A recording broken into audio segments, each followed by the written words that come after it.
مخه پکېږه که څوک درته کله ناکله په سپک نظر وګوري د یوسف په شان قیمتي سړی هم په پیسو باندې خرڅېږي. کله ناکله سړی خفه شي پلاني زما قدر ونه کړو هغه راته سپک بولو هغه هېڅ خبره نه ستا قدر قدردانو ته معلوم دی د درنو قدر د درنو سره وي سپک سره د درنو قدر نه وي. د یوسف علیه السلام په شان قیمتي انسان د الله ولی هغه په 100 کوټه پیسو روپو باندې خرڅېږي قدر خو هغوی ته نه و معلوم کړی وکانو فیه من الزاهدین. نو د درنو قدر د چا سره وي د درنو سره او د زرو قدر د زرګر سره وي.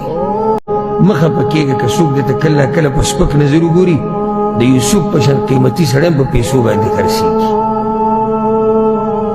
کله ناکله سړی خفه شي پلاني زما قدر ونه کړو هغه راته سپک بولو هغه هېڅ خبره نه ستا قدر قدردانو ته معلوم دی د درنو قدر د درنو سره وي